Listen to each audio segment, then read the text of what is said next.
just have a question and then an idea. My question is, do you know of any chefs that are now preparing goat at certain restaurants, and give the name of the restaurants? I think Shirley would probably have it better, but we know Freeze Taqueria, Crop Bistro. Who else is on that mix? Bluebird Tavern and Barbecue. Yep. And if Weathersfield is as well. Toster doesn't. Farmhouse. Yep. No, Farmhouse. We're not at Farmhouse. Farmhouse. Yeah. You guys Okay, said somebody said Yeah. Pauline's Cafe. Salt. Three Squares, Byron, yeah. It's a long list. And I guess the question I'd ask you is, I mean, we have a new group that is using it, but 2 years ago, who had it on a restaurant menu? I don't think anybody, you know, besides maybe a commodity conventional goat. Other questions, or you want to follow up?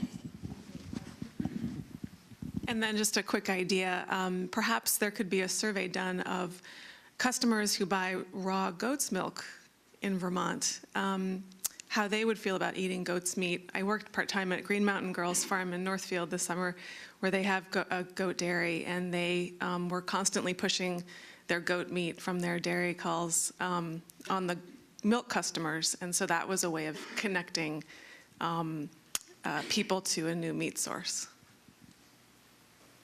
Cool, with Anna Svagzis. Okay. Other questions or observations? Yes, Allison. Sean, you may have already answered this. Is Black River actually distributing goat meat now, number one? Is your hope to distribute downcountry in Boston primarily with this product? And if you are, is everybody making money? That's the goal, huh? First of all, we're not distributing goat yet, okay? We will be once there's a certain scale of doing it. And is our goal selling directly? To a degree, possibly, but our bigger goal for meat in general is that the local niche market for local meat is pretty stable right now. There's pretty good access. You can go to it at a wide variety of places, a wide variety of restaurants, and find it.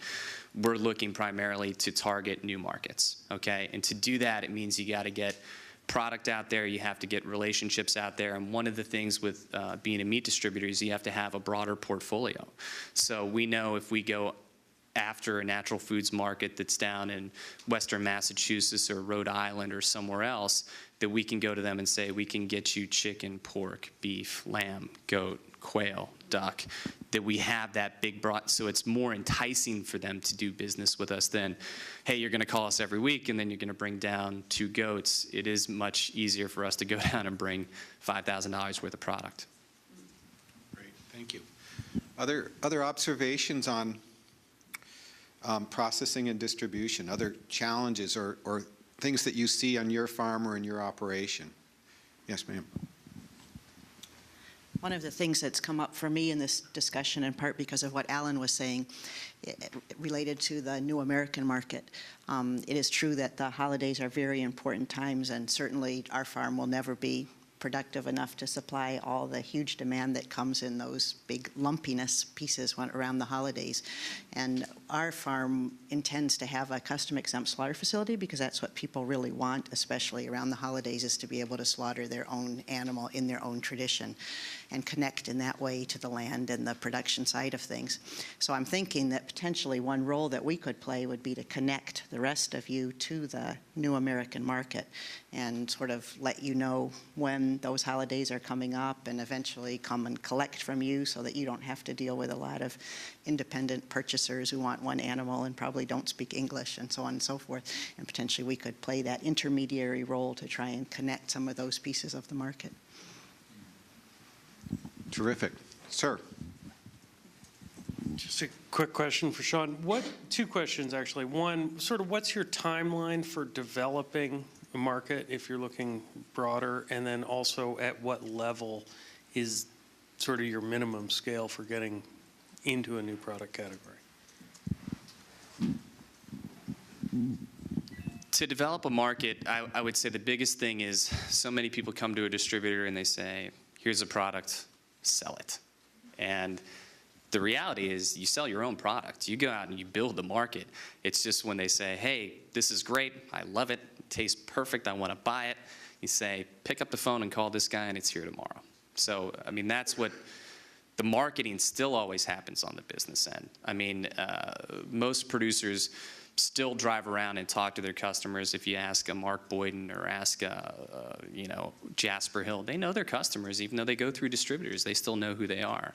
The timeline for a product, it works differently for every product and every producer that we work with. Sometimes it's years. Sometimes somebody will contact us and say, hey, I've got a product and we think you should carry it and we're looking for a distributor, and we have an easy conversation, and then we say, come down to the warehouse, this is what we're looking for, and they may say, I'm not ready, okay? And some producers will say, I'm totally ready, we should do this, it's gonna work, and they force it through, and then it just doesn't work. More and more we've been a little better with saying, you're just not ready, you don't need a distributor.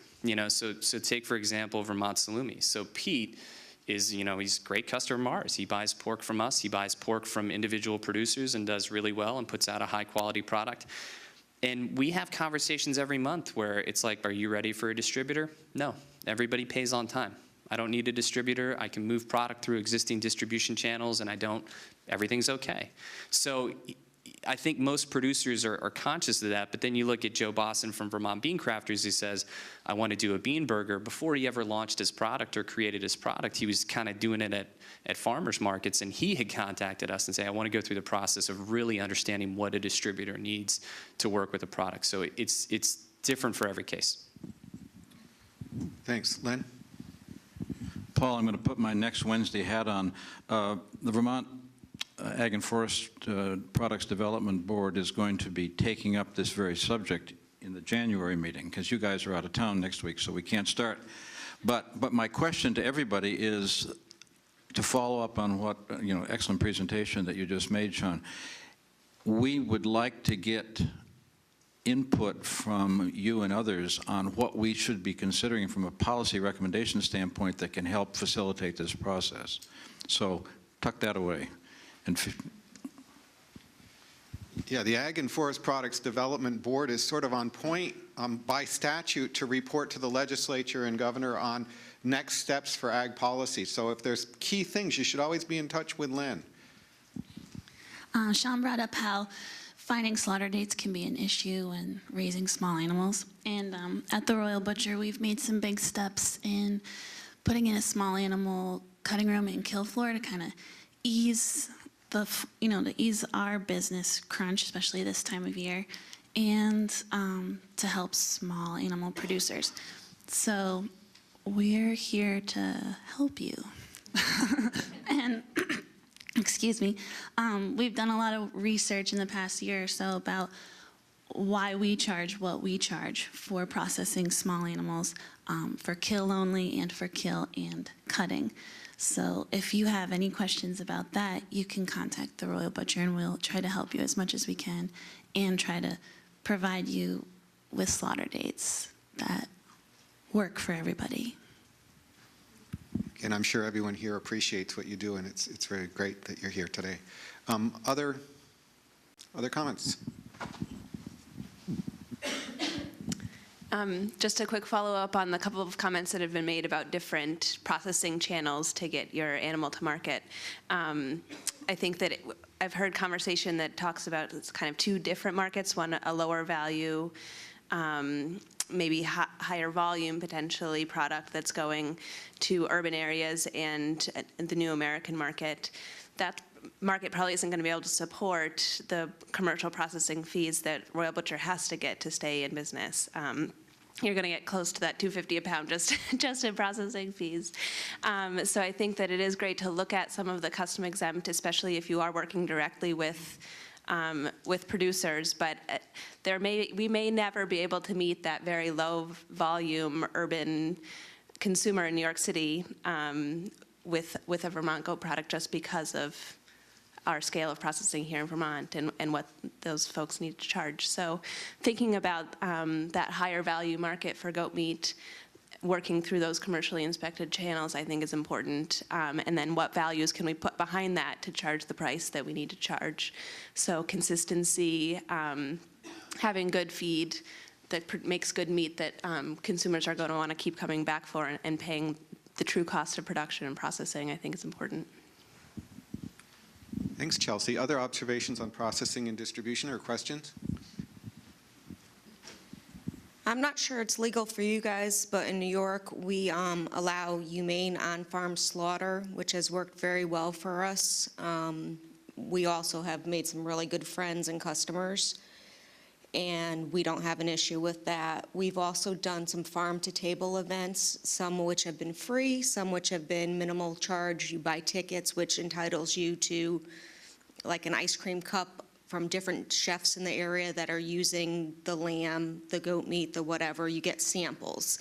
That's another way to get people to try different foods that they've never tried before. That works very well. It can broaden your market. You do it with, like maple syrup season, we do it, towards the springtime or fall or whatever, and it gets a lot of people out and gets people to the farm. They can see the babies. They can, you just get all kinds of stuff to attract families, and that works well to get people in to try stuff, and you get loyal customers from it. So that might be something to think about. If your farm has different things to attract people, get other local farmers that produce other things and do a farm-to-table event with some local chefs. Great, thank you. Sir? Sean, is Black River Produce currently being approached by potential Chevon customers? And if so, what specific table-ready cuts or value-added products are they looking to purchase? Every once in a while, we do get, customers, our customers who are saying, hey, I'm looking for goat, and we always push them to Shirley. If we don't carry the product, we'll push them towards the local producer who has exactly what they want, knowing that in time they're going to scale up and eventually need a distributor. I mean, it works.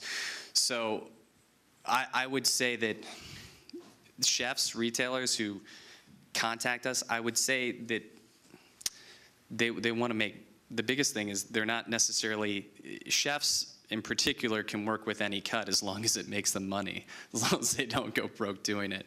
I think there's a real opportunity for mixed meat sausage in particular that would be goat, and then goats are very lean, they don't have an enormous amount of fat, but you can incorporate fat from a beef animal and still have it fit into kind of that category where it can lower that cost, because anybody that does beef, there's a lot of Vermont beef fat that's in excess. When you do grain-finished beef in this state, the slaughterhouses have access to lots of fat that doesn't get incorporated into ground beef.